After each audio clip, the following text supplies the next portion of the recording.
Recent টাইমে মেহেদী হাসান মিরাজ যখনই run করছে বাংলাদেশ ম্যাচ হারছে।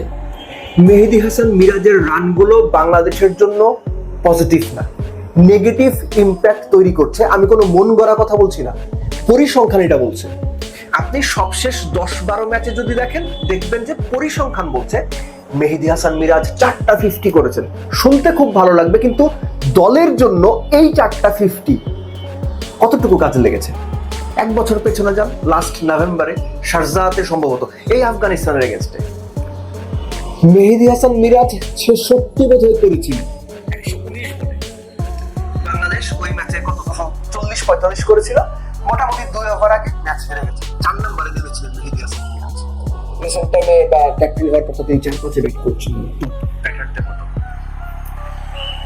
এরপর ওয়েস্ট ইন্ডিজ, যেখানে বাংলাদেশ হোয়াইট ওয়াশ হয়েছে, সেখানে সিরিজের ফার্স্ট ম্যাচে মেহেদী হাসান মিরাজ কত 72 বোধহয় করেছিলেন 101 বলে। বাংলাদেশ 294 করেছিল। যে ম্যাচে মেহেদী হাসান মিরাজ 72 স্ট্রাইক রেটে 72 করেন, সেখানে শেরফিন রাদারফোর্ড নামে একজন ক্রিকেটার আছে, চেনেন হয়তো। 140 স্ট্রাইক রেটে 120 প্লাস রান করে বাংলাদেশকে হারিয়েছে। সেখানেও বাংলাদেশ মোটামুটি 2 ওভার আগে ম্যাচ হেরে গেছে।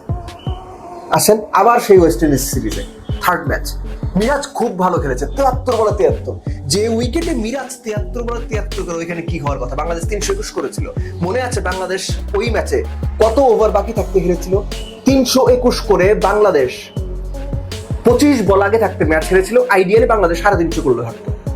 আমির জঙ্গ নামে এক প্লেয়ার নাম্বার 5-এ বোধহয় নেমেছিলেন ডেবু ম্যাচে, 104 নট আউট থেকে 83-84 বলে ম্যাচ জিতিয়েছিলেন। লাস্টলি এই যে আফগানিস্তানের সঙ্গে 3 ম্যাচ সিরিজের ফার্স্ট ম্যাচ ওয়ানডে যেটা হারলো বাংলাদেশ, সেখানে মিরাজের ব্যাটিং সিচুয়েশন ওয়াইজ হয়তো ঠিক ছিল, কিন্তু এই যে কনভার্ট করতে না পারা, প্রচন্ড রকম বেশি ডট বল খেলা, 60%-এর উপরে ডট বল, মিরাজের এই ব্যাটিং মিডল অর্ডারে বাংলাদেশ টিমকে ধসিয়ে দিচ্ছে। আপনি মানেন আর না মানেন, আমি বারবার এই কথাটা বলেছি, Miraz is not a number 5 or number 4 proper batsman. আপনি আমার সঙ্গে একমত হবেন না, আমাকে গালাগাল করবেন, খেলা বেশি বুঝে সমুখ এটা ওইটা, মিরাজ ছাড়া খেলা খেলে, এটা আপনার পছন্দ, আপনি এটা বলতে পারেন। কিন্তু আমি বলি, আমি মনে করি Miraz is not a number 4 or number 5 batsman for ODI আধুনিক ক্রিকেটে। কয়েকটা নাম বলি আধুনিক ক্রিকেটে যারা নাম্বার 5-এ সবচেয়ে ভালো ব্যাটার হিসেবে বিবেচিত হন, তাদের ট্র্যাক রেকর্ড বলে, নামগুলো শুনবেন ঠান্ডা মাথায়। আব্রাহাম বেঞ্জামিন ডি ভিলিয়ার্স, আপনি তাকে এবি ডি ভিলিয়ার্স নামে চেনেন। মহেন্দ্র সিং ধোনি, আপনি তাকে এমএস ধোনি নামে চেনেন। এই দুজনের খেলা তো আপনারা দেখেছেন ডেফিনেটলি। জ্যাকোস হেনরি ক্যালিস নাম শুনেছেন? ট্র্যাক রেকর্ড বলে ওয়ানডেতে number 5, he was one of the most successful batsman. নাম হয়তো শুনেছেন, আশা করি ক্যালিসের নাম। বেন স্টোকস এখন খেলা দেখেন। আরো পেছনে যান, ইউভরাজ সিং নাম শুনেছেন নিশ্চয়ই। অ্যান্ডি ফ্লাওয়ার নাম নিশ্চয়ই শুনেছেন। আরো পেছনে যান, মাইকেল বেভান। এই যে নামগুলো বললাম, এই নামগুলোর কাতারে কোথায় আপনি মেহেদী হাসান মিরাজ নামের একজনকে ফিট করবেন নাম্বার 5-এ? প্রশ্নটা আপনাদের কাছে রেখে গেলাম। ক্রিকেটটা যদি বুঝে থাকেন ঠান্ডা মাথায় চিন্তা করে উত্তর দিন। জাকের আলী অনেকের ইনক্লুশন, আমি এর আগে 2টো ভিডিওতে, একটাতে মোটামুটি একটু রাগঢাক করে, আরেকটাকে একটু ওপেনলি বলেছিলাম যে বাংলাদেশ ড্রেসিং রুমের স্বজনপ্রীতির ব্যাপার। এখনো একটু রাগঢাক করেই বলছি, রাগঢাক করে বলতে হয় আর কি, সম্মানিত মানুষের ড্রেসিং রুমে বসে থাকেন তো তাদের ওই, যদিও তারা ধরো নির্লজ্জ, কিন্তু সেই আমাদের তো একটা দায়িত্ব আছে সম্মানটা একটু হলেও টিপে টিপে ধরে রাখার মতো। যে ব্যাটসম্যান সবশেষ 4 ইনিংসে একই রকম ডেলিভারিতে আউট হচ্ছে এবং একই রকম ভাবে আউট হচ্ছে, সবশেষ 4 ম্যাচের 3টাতে রশিদ খানের গুগলিতে জাকির আলী অনেক এলবিডব্লিউ হয়েছে। যেটাতে রশিদ খানের বল আউট হননি, সেটা মুজিবুর রহমানের বল আউট হয়েছেন, সেটাও ভেতরে আসা।